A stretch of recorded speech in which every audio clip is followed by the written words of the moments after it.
नारद जी ने, हिमालय ने तो कहा महाराज कुछ अनुष्ठान करे, जब तब कराएं, हमारी बेटी को ऐसा पति मिले, वो सब मिटा दो, ये भाग्य रेखा पलट दो। बोले कह मुनीस हिमवंत सुनो, जो विधि लिखा लीलार देव दनुज नर नाग मुनि को न मेटनहार। हे हिमालय, विधाता ने जो भाल में लिखा है उसको कोई मिटा नहीं। हाँ, शिव मिटा सकते हैं, वो तो भावी को भी मिटा सकते। ईश्वर नियति को भी बदल सकता है, लेकिन कानून का पालन करता है। गजानन जी, हम जो भी कर्म करते हैं उसका फल मिलता है। कुछ कर्म का फल अभी मिलना बाकी है और हमारी डेथ हो गई तो ये कर्म संचित होते हैं, इकट्ठे, वो जाएगा नहीं। कर्म फल तो अवश्य लगेगा, जरा कठिन है, लेकिन कर्म मीमांसा सुन लो एक बार, तभी नियति समझ में आएगी। कर्म करें वो, लेकिन कभी कभी ऐसा होता है कि जितने कर्म किए उसका जो परिणाम आना चाहिए, जो चस करे सो तस फल चाखा, ये आए इससे पहले शरीर शांत हो जाए। आम का पेड़, उसको आम का फल लगे इससे पहले वायु या तो जल प्रपात से पूरा आम का पेड़ ही उखड़ जाए। तो जो कर्म एकत्रित हुई उसका क्या होगा? वो संचित जमा रहता है। और ये संचित जो कर्म है वो दूसरे जन्म में हमारा प्रारब्ध बनकर आता है। 3 प्रकार के कर्म, संचित, प्रारब्ध और क्रियमाण। हम कहते हैं ना भाई प्रारब्ध और कुछ नहीं है, नसीब और कुछ नहीं।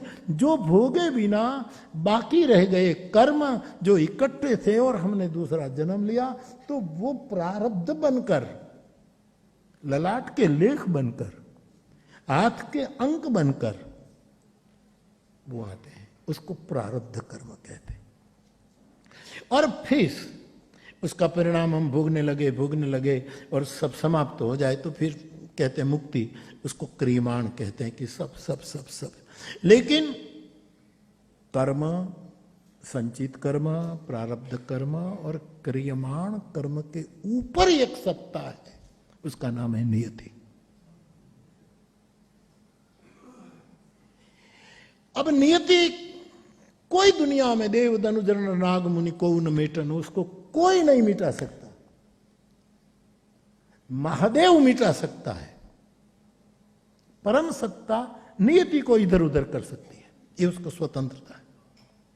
राष्ट्रपति संविधान के मुताबिक मृत्यु दंड की सजा माफ कर सकता है, भारतीय संविधान के मुताबिक। लेकिन राष्ट्रपति को भी गवर्नमेंट की सलाह लेनी पड़ती है। कृपा की अर्जी के बारे में राष्ट्रपति फैसला करे, इससे पहले कैबिनेट निर्णय करती है, फिर हस्ताक्षर होते हैं। अधिकार राष्ट्रपति का है मृत्यु दंड से मुक्त करने का, लेकिन उसका उपयोग करने में इतने स्वतंत्र नहीं है, कैबिनेट पास करे फिर होता है। तो नियति उसको कहते हैं कि परमात्मा बदल सकते हैं, लेकिन परमात्मा बंधारण से जाते हैं, बदले। मैं एक ही बात आपसे कहा करता हूं, नीति की बात जब कि भगवान श्री कृष्ण को जब गांधारी ने पूछा, 18 अक्षोहिणी सेना खत्म हो गई, कौरव कुल समाप्त हो गया, गांधारी ने, कौरवों की माता ने कृष्ण को पूछा कि हे गोविंद, हे पुरुषोत्तम, तू ईश्वर है, तू चाहता तो ये युद्ध नहीं रोक सकता? कितने बच्चे बाप के बिना चीख रहे हैं, कितनी बहनों की राखी अपने हाथ में लटक रही है, कितनी स्त्रियों के मांग का सिंदूर खत्म हो चुका। कर तुम अकर तुम अन्यथा कर तुम समर्थ, तू परमात्मा है, तो क्या तू इसको बदल नहीं सकता था? तब भगवान कृष्ण ने कहा, बदल तो सकता हूं, लेकिन नियति का निर्वहन करता हूं। और नियति का निर्वहन करना है, तब मेरी हाजिरी में ये सब हुआ है, इसका दंड मैं भी भोगूंगा, मैं साक्षी हूं इसमें। वरना ईश्वर के रूप में न मैं कर्माणि लिम्पन्ति, मुझे कोई कर्म बांध नहीं सकता। लेकिन फिर भी जो एक अटल नियम है उसका मैं भी, ईश्वर भी भोग। और गांधारी के श्राप को भोगा जरूर। गांधारी ने कहा कि मेरे 100 पुत्र मर गए, मेरा पूरा, और कृष्ण बुढ़ापे में तेरे देखते देखते पूरा यदुवंश खत्म हो जाएगा। कृष्ण ने गांधारी के चरण छुए, मां तेरा आशीर्वाद। फिर पछताई, ओ मैंने क्या किया। जो आदमी नियति को भी बदल सकता है वो नियति को ओवरटेक नहीं करेगा और ये भोगेगा, और कृष्ण को भोगना पड़ा। तो नियति उसको कहते हैं कि जो सर्वोच्च है, जहां संचित प्रारब्ध क्रियमाण सब नीचे, जिसका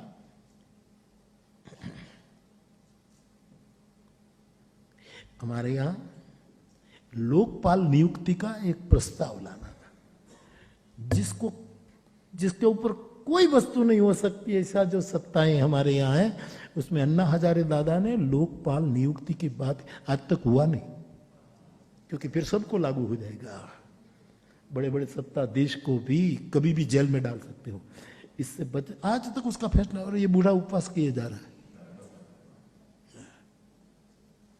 लोकपाल। मैं भी एक बार बोला हूं, मुझे पूछा गया था कि लोकपाल, मैंने कहा भारत के नागरिक के रूप में मैं कहता हूं कि लोकपाल नियुक्त होना चाहिए, क्योंकि कर्म का हिसाब तो सबको मिलना चाहिए। ईश्वर स्वयं नियति का बाप भी भोगेगा अपने सामने पूरा यदुकुल का नाश। कागरो उड़ावे मने प्राची के रूप भी पड़ो। तो देव धनुज नर नाग मुनि को न मेटन। देव नहीं मिटा पाएंगे लेकिन महादेव मिटा सकता है, लेकिन नियम तो वो भी निभाएगा ही। कर्म मीमांसा, कर्म की गति बड़े बड़े ऋषि मुनियों कहा है बहुत गहन है। तो नियति तो बन के रहेगी, शिव बदल सकते हैं, लेकिन नारद ने जो कहा ऐसे रूप में ही पति उसको मिलेगा, जोगी मिलेगा, जटिल मिलेगा, नगन मिलेगा, अमंगल मिलेगा, भीख मांगेगा, स्मशान में रहेगा, भस्म कर, ये सब नियम लागू किया सिर्फ अपने ऊपर, सब स्वीकारा। मुझे आप मना कर सकते कि शिव ममरा न खाओ, मैंने हम जोई जोई नहीं हमारो जीव जाए, मैं स्वतंत्र हूं, मैं खा सकता हूं, हर वस्तु को मैं तोड़ सकता हूं, लेकिन नहीं, मुझे निभाना है, ये मेरा दायित्व है, मेरा फर्ज। मैं ना खाऊ छू, कथा कहते जाऊं सुना जोया करो छू, विनोद कर रहा हूं, बाकी मौज करा रहा हूं, बाकी क्या यार। परिहस्त असरेख देव धनुज नर नाग मुनि को न मेटन हार, कोई मिटा नहीं सकते। कल्याण होगा। नारद जी चले गए। माता